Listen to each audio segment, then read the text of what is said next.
Hello, beautiful people. April was not fooling around with the releases. This month had some amazing games to offer. A long-awaited version 1 release, another game from an indie darling, and some of the weirdest games released this year. So far. It might have been the best month of 2025. But instead of just praising it, let's open up Steam, grab a drink, and start wishlisting.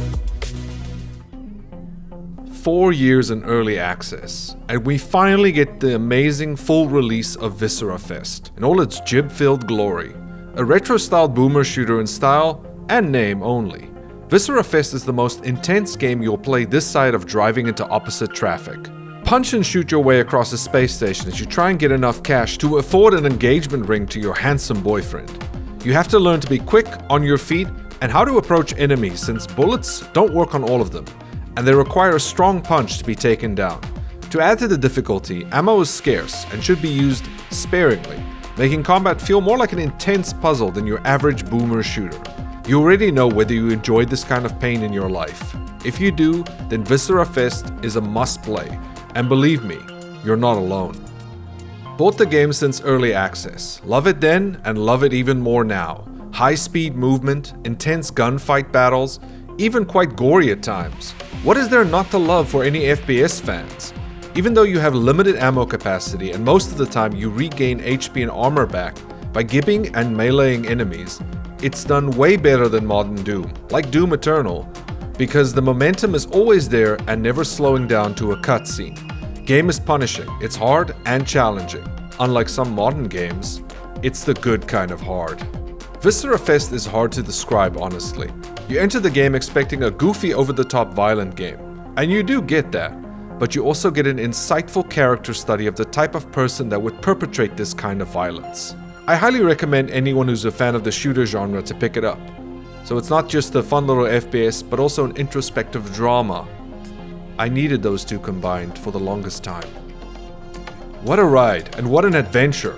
I'm really happy to see this project completely finished, and to be absolutely, from start to finish, just carnage and speed. I am in love with Caroline, an absolute B-adass. Bunny hop is love, bunny hop is life, bunny hop till you drop, bunny hop rock. Not to mention they've made it really easy in the game to get good at bunny hopping. You literally just hold in the spacebar and boop, you're an expert. More reason to get into the game. Oh egads, I have no ammo. Could it be because of my poor resource management? Whatever will I do? The humble right click. There you go! Fun, fast, and intense. Viscerafest is perfect for FPS fans, and you should definitely give it a look if you feel like punching some aliens. Old Skies, another great title from Wadjet Eye Games, which, if you haven't heard the name, they've created some amazing adventure games over the years.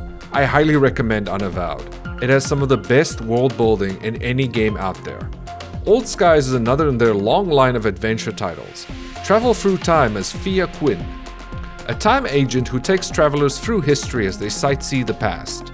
It's up to you to make sure they're happy, but also follow the rules in order to not upset the flow of time. You ever have to explain to a client that it's impossible to do a thing they are 100% convinced you can? It's kind of like that, but you can destroy the course of history. The game looks fantastic, is fully voice acted, and has another wonderful score like their previous titles. If you love adventure games, then this title is one to try, and others have this to say. I haven't missed a single Wadjet Eye game. Some have been great, others merely fine, but this one, it's incredible. A peculiar theme, memorable characters, and a compelling narrative that ends on a bittersweet note. I love it. So far so good.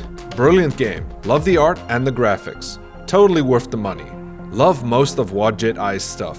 You're gonna be hearing that a lot if you read the comment sections of their videos or check on Steam. They have their fan base, and actually, from a studio that small, that's incredible. A strong offering from Wadjet Eye. Combining their normal high-quality production values and good writing, the puzzles aren't particularly challenging, but they're consistently fun, and the characters and world building are top-notch. The only nitpick I have is that at some points the game lets you make choices that are somewhat significant about the character's actions, but in other points, similar choices are forced. And I ended up feeling a bit unsure about how much agency the player was supposed to have in the story. Nonetheless, well worth playing. If you like point-and-click adventures, you must buy this game. It's simple as that. Wadjet Eye is the indie studio keeping our dreams alive. Wow, what a beautiful way to end their segment. So, if you're a fan of point-and-click adventure games, then like the previous comment said, you have to get this one. Haste. As a tiny blue shrew once said, gotta go fast. Haste from Landfall is a fast-paced running game where you try to get through the levels before they fall apart around you. The speed is breakneck as you master running, jumping, sliding, and using your hoverboard to get through the levels. There are plenty of obstacles, pitfalls, lasers, and bullets aimed directly at you that can end your run. You need to complete 10 shards that all contain procedurally generated levels in one of 4 biomes in order to reach one of the 4 bosses. The visuals, incredible movement, and surprisingly rich story has resonated with people and made this a hit. You are fast. Fast is good. You feel good. Endless gameplay loop. 10 out of 10. I booted up Haste thinking, how hard can sprinting through collapsing worlds be? Answer, very. I've never panicked and parkoured so hard in my life. The game doesn't just ask you to go fast. It lovingly shoves you off a cliff and says, figure it out mid-air. Each run is a chaotic fever dream of wall jumps, double dashes, and oh my goodness the floor is gone moments. You don't play Haste, you survive it. One second I was feeling like the king of speed, the next I'd faceplant into a laser because I blinked. Rookie mistake. Another Landfall banger. This is what 3D Sonic games should have been.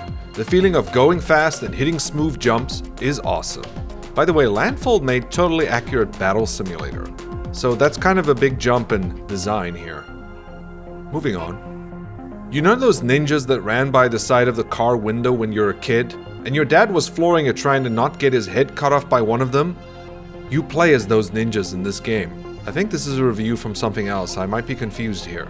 But, needless to say, you can see people really love the speed in this one.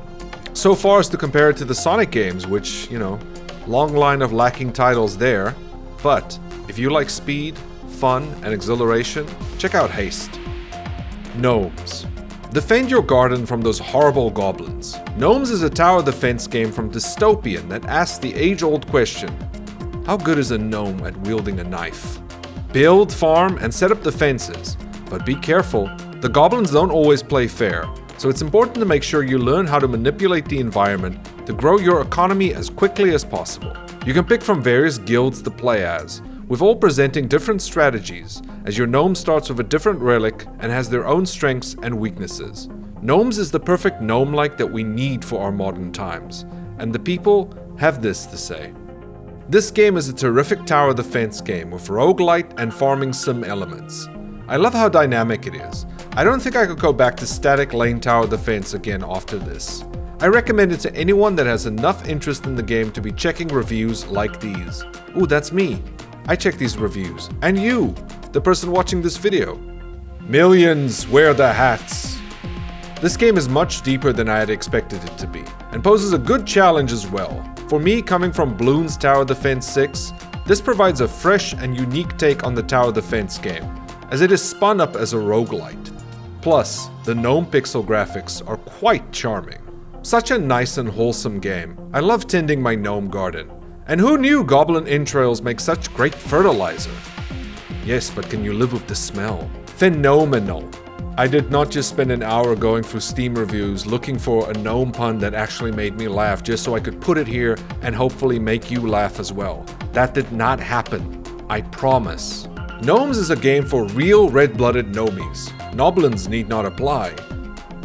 I gnome no longer what gnome he speak of, gnome. So there you go! A wonderful tower defense game that kind of came out of nowhere. I mean, I did cover it before in a previous video, but it still looks great. And I definitely think if you feel like some challenging strategy, you should give it a go. Doll's Nest. Armored Core, but with cute anime girls. I don't know if that's an improvement. Explore a ruined factory world and find parts to build your perfect mecha girl. There aren't enough mech games to take from the Armored Core series, so getting a lower budgeted version is a real treat. Combat uses lock-on as you find enemies to engage, but be careful, as like with most Souls-likes, they don't go down easy. Take them down from a distance or get up close to slice them up with a blade, but always be on the move, since they won't give you a moment to rest. It's surprising this game isn't a bigger hit, what with all these wonderful elements put together, but the year is still young, and it already has quite a few fans. Most I had to censor. People are going to get mad at me for this statement, but I'm having more fun with this than AC6. Weapons kinda suck, so you need to aim for fire rate and reload speed because higher damage weapons aren't usable. Example, a gun with 900 attack will outdamage a gun with 5000 attack by a lot if the reload time is low. Armored Core free movement with Dark Souls upgrading system. I'm not mad at you. I feel like it's the kind of games that you either love or hate. Like it has problems, like weird weapon balancing, no music, not even background music, except for boss battles that are not very fun or challenging. But if you like the idea of precise mech customization mixed with Demon Souls exploration on a budget and are not afraid of jank, you'll definitely end up loving it. I know I'm only 3 hours in, but it's actually insane how good this is hitting. Very solid Demon Souls feeling level design with a delightful sense of brutalism and scale in the architecture and levels. Extremely good feeling mobility. This feels like a really interesting midpoint between the new and old Armored Core games. And it's got that very heavily Armored Core coded gear and progression, but in a very strongly Souls-like level layout and structure. So it's an interesting mixture between Souls-like and the Armored Core games. Someone just heard about that and got very excited. It's peak because it was made by devs who understood that Dark Souls 2 was peak. I got to the Shrine of Amana area and leaped out of my chair and started cheering. I'm gonna disagree with you on that about Dark Souls 2, but to each their own. There we go! An interesting little mixture of two different game series from Software. Does it work? A lot of people agree it does, but it's up to you to find out. Lonestar. Lonestar is a spaceship roguelite deck builder from developer Maftide. They had to choose the name as a subtle hint to what type of game this is going to be. You're a bounty hunter from the Association. Pick your pilot, ship, and get ready to hunt down criminals. Engage enemies in a shockwave battle, where the one with the highest numbers wins. This is the only form of battle in the Lonestar universe, as all others are heavily frowned upon. Capturing them will allow you vacation time that can lead to interesting encounters, events that force a choice, or just pick up some good loot to enhance your ship. For those expecting something like FTL, I am sad to say this is a bit more straightforward than that masterpiece, but that does not take away from it being a fun spaceship roguelite, and plenty of people are enjoying it. Pros: it's a really solid roguelite deck builder-ish game. Good mechanics, good balance, overall great design, loads of fun. Cons: for me, difficulty did not ramp up fast enough. 7 or 8 in a row and I didn't lose. It only lets you ascend so quickly. Once per ship win? Pilot win? And unlike Slay the Spire, it's not hard enough to make that okay. Very, very, very solid game. Highly recommend. Hope the dev does just a little tuning. Only 4 hours playing, but I don't usually stay up till midnight playing video games. This one sucked me in. There's a cat with an eye patch. In the room with you, or in the game? I think you might need some sleep. Got me through surgery recovery. I'm happy to hear that and I hope you're doing well. Great roguelite. Every showdown is intense, and by intense, I mean me screaming while my ship explodes. Lonestar, more like Lone Start Over. I thought that was funny. Progression sucks you in, and the difficulty really forces you to think about your gameplay. Quick to get a run going that feels strong. Achievements are also a great mix of grind and difficult situations you can hunt. Highly recommended. There you go. For the fans of roguelites and spaceships, what more do you need? This is the game for you if you feel like sitting down and spending a few hours just blasting away space pirates. Enjoy! Creepy Redneck Dinosaur Mansion 3. Another game from Strange Scaffold that makes me question whether I even know what a good game is anymore. That's a deep way of saying I don't know how to describe this, so I'll let the Steam page do it. Match DNA bubbles in an underground lab to keep your psychic clone from invading your mind and turning you into a cannibal. There you have it. It's a match-free Metroidvania that's also a sequel to a franchise that doesn't exist. While the match-free has sort of fallen out of favor over the years, a new incredibly unique vision that uses the tried and tested gameplay is very enticing. If you know Strange Scaffold, then you know you want to play this. If you aren't aware of his work, please stop the video and go check out his amazing library of games. But for now, this game is another hit, and people are saying this. Funny, light-hearted, heartfelt match-free game with a story that gets real meta real quick. The match-free elements have been put here to be enjoyed versus frustrate, so don't let that scare you if you're not a Bejeweled champ. The music and setting are excellent, and the writing has had me laughing hard. CRD M3 was made with love, and you can feel it in every aspect. Give this a try. Why do we even need to look at more people? This is a beautiful wait, 2 hours? That's not enough. Next comment. That T-Rex in the kitchen don't seem right. Maybe don't feed him cheese. Look, it's a match-free that's intentionally barely coherent. It breaks the fourth wall within 15 minutes. It's a sequel to non-existent games. There's a frickin' dinosaur with a Glock. But maybe it's not loaded. Match-free with just enough mechanical complexity to keep you hooked. Also, I just ate a bunch of my own clones, beat myself up, and got into a fight with a clown pterodactyl. 10 out of 10.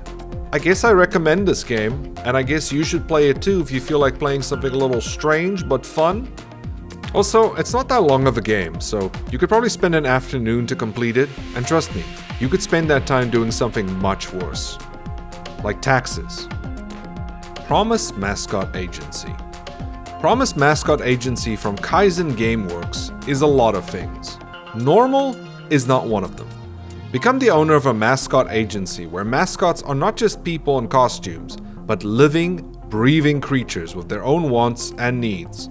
Some perverse, menial, or just sad. Get them on the right path to do their jobs without causing too much of a catastrophe. When they're on the job, all kinds of things can go wrong. From starting an accidental fire, being swarmed by bees, or worse, being late. Luckily, you have support cards to help you out in situations like these. You collect them by befriending people of the town and getting their support for your business. The game is open world if you're able to drive everywhere in your truck, but even just getting from point A to B is anything but ordinary. You can use nitro boosts, glide with wings, and even launch your own mascot as a missile. Lots of weird elements here. But how could you expect anything less from the creators of Paradise Killer? People really love this game and are embracing the strange. Driving around in my beat-up K truck, shooting my friend out of a catapult at election posters, jamming to some chill tunes, it's a vibe, and a really good one. Paradise Killer is one of my favorite games. After playing Promise Mascot Agency, I can say for sure that Kaizen Gameworks is one of my favorite game studios out there right now. Keep it up!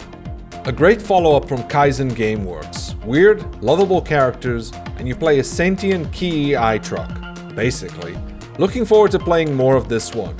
Edit. About 6 to 8 hours to beat, depending on how completionist you are. But a great and chill time the whole way through. Lacks the intrigue of Paradise Killer, but very pleasant. Fought a vending machine on behalf of a block of tofu with the help of a crossing guard themed superhero. I'd read that manga. A stellar soundtrack, wonderful cast of wacky yet charming characters, superb voice acting, and an immaculate vibe.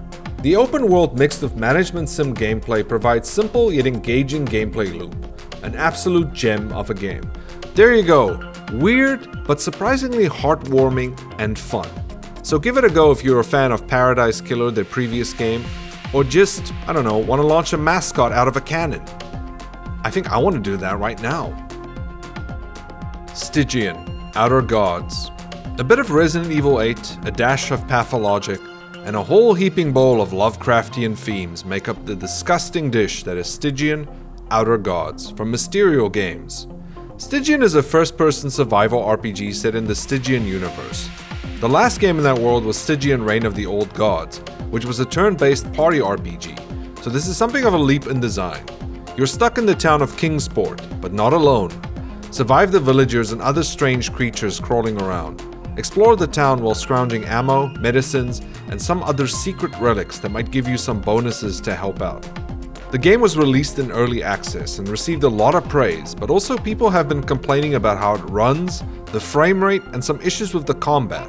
But overall, there's a lot of positivity surrounding the title, and Steam users love sharing that.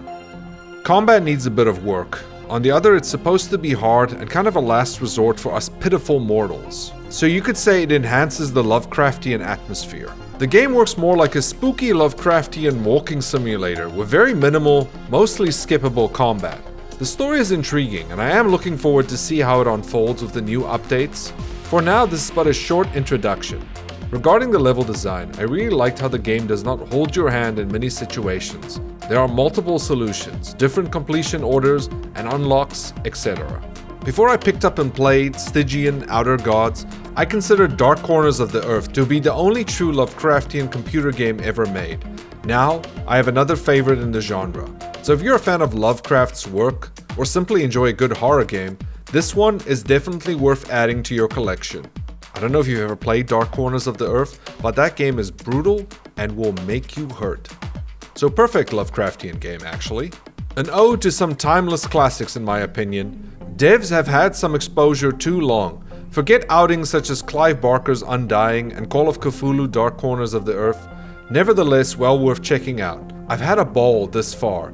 Does require a guide in the beginning to get one's bearings, but after that, fun's to be had. Enjoy! There you go. A command has been given to you. Go enjoy it. And if you don't, you might go mad. But in all honesty, this game sounds good, but I have a feeling maybe wait a little. See how the updates go. It's still in early access, so there's probably a lot of changes about to come to it over time. But if it sounds interesting to you, maybe jump in right away. See if you can have some fun with it. There were just too many games to talk about in this video. Some great ones I couldn't even bring up. So here's just a short rundown of some honorable mentions you should also check out. Dice and Goblins, a deceptively simple looking dungeon crawler RPG with a lovely paper cutout style, similar to the Paper Mario games. Dice and Goblins has you explore 10 different maps and engage in combat with various monsters while using your dice. Customize them with new weapons and items to make sure you stand a chance of surviving the dungeon. A cute art style and in-depth combat system makes this one to check out. BOKURA Planet. Sequel to BOKURA, where you're forced to play with a friend to escape from a planet after a crash landing. Cooperation is key here. Both players have a different view of the world and need to communicate with each other in order to reach the end. Cute visuals hide a dark atmosphere and story that will keep people invested. Find a friend, or enemy, and start exploring. World of Goo 2, a sequel almost 20 years in the making. Did it live up to the wait?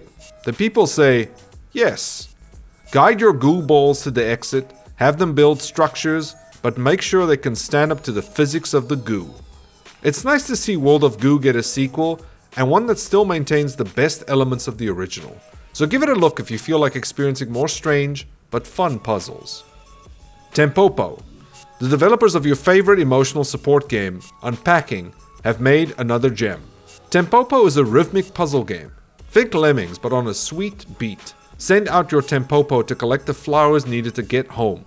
You must coordinate their movements to the best of their abilities, and create a sequence of events that will help them collect the flowers and exit the stage in one piece. It's a beautiful game with incredible music and just an enticing charm that everyone should try. It's also on Game Pass if you want to give it a go there. Wizordum. Another boomer shooter just came out of early access. You're a mage on a quest to stop chaos, as opposed to causing it. Expect some great impactful weaponry, crunchy sound design, horrendous enemies, and great level design. Everything a retro FPS fan needs. Also, you get a gun, which means this Gandalf meme has finally become reality. In all honesty, I've kind of fallen out of love with boomer shooters, but I enjoy the ones that come out and reignite my love for them. Speaking of reigniting your love, please check out my channel, and if you enjoy indie games, give it a subscribe. On to the next few games. Girls Made Pudding. 2 girls, 1 bike, an incredible road trip. Take Sumibi and Nikomi on a road trip to a group of towns where people have mysteriously disappeared. It's not about the destination, but the journey. The beautiful and eventful journey. Travel the road, find ingredients, and start cooking to keep the girls fed and the story going. All your decisions on the road are what keep the story moving along. A relaxing game where the goal isn't in clear sight, and you just sit back and enjoy the atmosphere. Also the lovely conversations, kind of like a real road trip, minus all the stopping to use the bathroom. If this sounds up your alley, then you're not alone. Absolute cinema. But this is a video game. This game hits just right for me personally. I love the character interactions a ton, and the plot was compelling enough for me to beat the game in one sitting. The game sits high in my own personal ranks as one of the few games to make me cry while playing. Great game. Actual best $9 I've spent. Satisfying gameplay, beautiful art direction and music. Storytelling was deeper than expected, but struck one of my deepest heartstrings. 100% recommend. All these beautiful statements from people on Steam are starting to struck my heartstrings. Oh, game sounds wonderful. Girls Made Pudding is an elegiac game about two girls wandering along empty roads. Driving advances the conversations, and cooking from ingredients unlocks new topics. That gives a little something to do besides reading, but that doesn't feel too distracting. The game runs smooth on Intel Xe graphics alone at high setting. No idea why the requirements list a hefty graphics card. I'm assuming translation issues maybe? You know, sometimes gaming is just about experiencing the emotions. And Girls Made Pudding sounds like it'll make you feel things deep inside your heart. And that's wonderful, especially in the year that's been difficult for many people. It's good to get a cry out. But on to the next game. White Knuckle. Speaking of feeling things, we seem to be in a golden age of climbing games. Jusant, Lawn's Lure, Insurmountable, and even Getting Over It if you want to be generous. Unlike that game, White Knuckle is a fast-paced first-person climbing game where you're trying to escape Substructure 17. Use momentum-based movement to scale the structures needed to escape. Find all kinds of tools to help access unreachable places. Just keep an eye on your hands as they can get tired of the strain and repetitive movement. They need time to rest between pulls. Oh, that's why it's called White Knuckle. Also make sure you're not carrying too much equipment, thereby making it more difficult to move up. You can also get augmentations to help you out in the long run, and make sure you have the stamina and skill to survive the ascent. And you'll need all the help you can get, because you're not alone in Substructure 17, and they're coming for you. Incredible fast-paced gameplay will have you gripping the mouse so hard, you might need a replacement handy. Ha, I didn't even realize that was wordplay at the end. You know what? I take every little victory I can get. This game makes me clench my ass cheeks so tight that it could easily count as a full glute workout. 11 out of 10. I'm gonna start trying that. I'm not sure there's been a more aptly named game in quite some time. I'm not much of a speedrunner, but the skill ceiling in this game is several kilometers high, and there's clearly more going on hidden in here. The only downside so far is that I get so into it that I'm giving myself tendinitis. One of my favorite releases in a long time. Really intuitive climbing system that lets you go a lot faster than you expect once you get the hang of it. The perk system adds extra needed depth that the demo lacked, and the regions are all really distinct and well designed. 10 out of 10. No notes. I feel the need to return, yet every waking second of my ascension forever burns my soul and burdens my want to go on. A drug make of code. Highly recommended. This guy's on some very strong White Knuckle. I think you should play something a little bit more chilled, like Girls Made Pudding. There we go, for those of us who enjoy very fast-paced games that'll make you feel like you're literally ascending to heaven. Blueprints. I always love seeing a game I covered before come out to a lot of praise, and Blueprints has been doing very well, which is no surprise given its interesting gameplay and unique premise. Blueprints is an open-ended puzzle exploration game where you spend a day traveling through the Mount Holly Manor in order to find Room 46. Every day you're tasked with creating the layout for the mansion by choosing the rooms you want to visit and their location. This will help you find new tools to progress further. Video games are essentially about solving a problem, and Blueprints presents it in such a unique way that it's hard to not get pulled into the mystery. The game does require some time and patience to really grasp, but that just makes the inevitable aha moment feel all the more satisfying, and people have really been loving it. Warning, time flies in this game, and I mean it. I sit down to play for just an hour, and suddenly 3 to 4 hours are gone. Bravo devs, I've never played anything like this before. What an amazing game.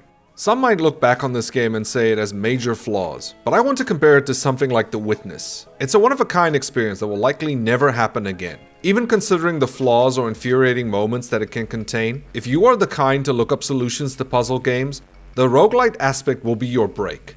But if you stay patient and enjoy your journey, and take it all slowly and enjoy the scenery, you might just enjoy your time at Mount Holly. But that leaves me out of the equation. I love looking up solutions when I get stuck. A game for fans of Outer Wilds and note-taking. I really can't describe what makes this game so special without spoiling the experience.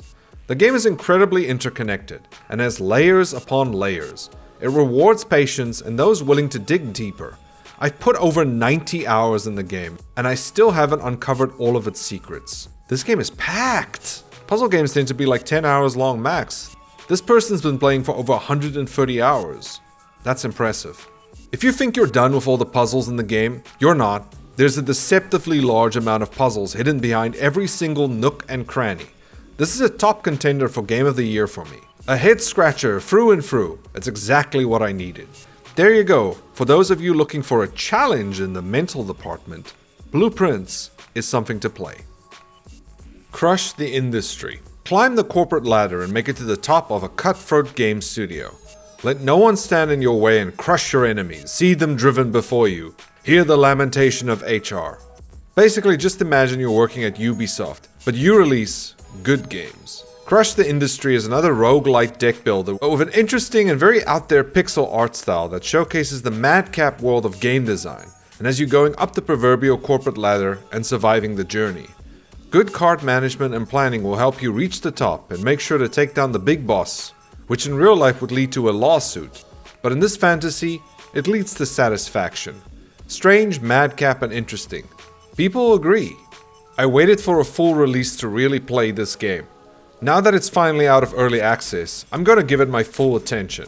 It's basically Slay the Spire with the aesthetic of Earthbound and the topic of the video game industry. Very cool and very fun. And definitely recommended if that sounds appealing to you. I got to and completed the corporate hell without losing a single time. So I have a big announcement. This game is too easy for me. Gruff gruff. Unlike you, casuals. Wriggly, energetic pixel art meets Earthbound Slay the Spire 'em up. A simple description for a little indie game that has so much passion and humor in equal measure. To tried and true deck builder gameplay loop. I was perfectly content with how much I've played, and I've only scratched the first 2 difficulty levels. Well, then you got a lot more to scratch at. I have 300 plus hours in Slay the Spire. I highly recommend this game for roguelike deck builder enjoyers. There we go, a solid recommendation from a Slay the Spire fan. A very well made deck builder that doesn't feel too much like one. With a Beavis and Butthead Ren and Stimpy-ish sense of humor. Optimized well with a small footprint. Game follows a series of JRPG-ish battles. Think Dragon Quest. Or Earthbound as said earlier. As you ascend the corporate ladder. Decent amount of decisions, fun skills, upgrades, and good synergies. Gorgeous art is a sweet cherry on top. There we go. If you love video games and beating up your boss. Check it out. Survivalist Invisible Strain. A sandbox strategy and third-person action game from Bob. Think Kenshi with zombies. Recruit people, build a settlement, kill zombies or people if you're into that. Survive a hard life or just get into a car and drive over everyone. Sky's the limit. Once you have a community, you can order them to take on raids or supply runs to make sure the settlement survives. The game kinda looks amazing even with a low budget. Knowing me, if I start playing, I'll just start killing everyone I find and hoard all the canned meats before zombies find me and decide to turn me into a delicious sandwich.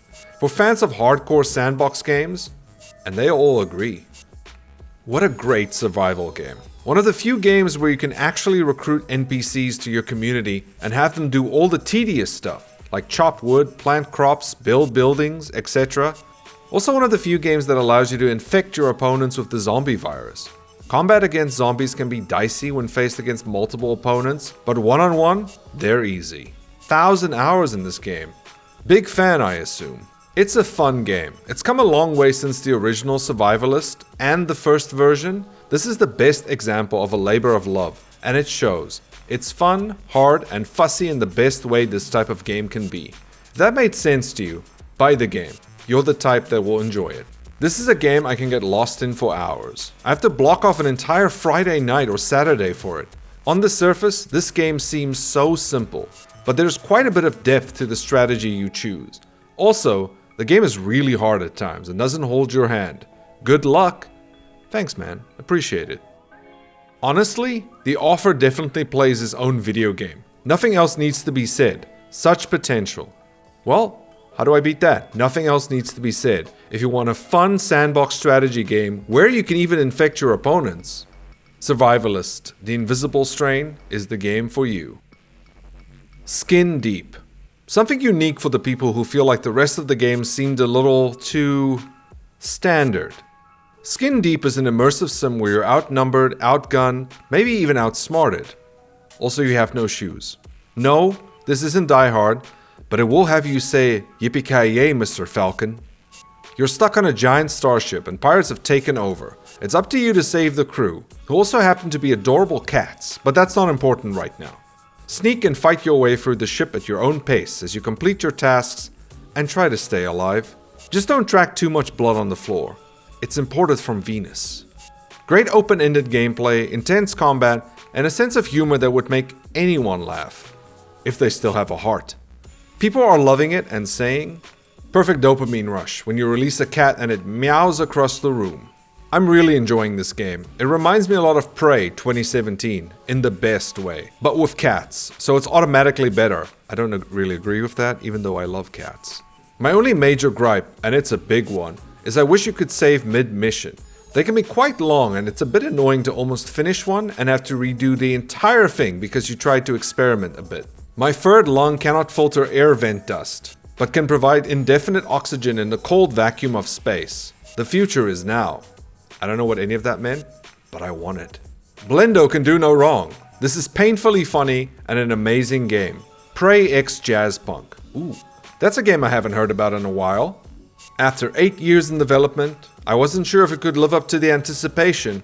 It exceeds it. There we go, another amazing immersive sim for 2025, and the one I'm most excited to actually try out when I get the chance. So give it a go if you love space, jumping on people, and breaking through airlocks. What a crazy selection of games from April, and I hope you're convinced to give some of these titles a try.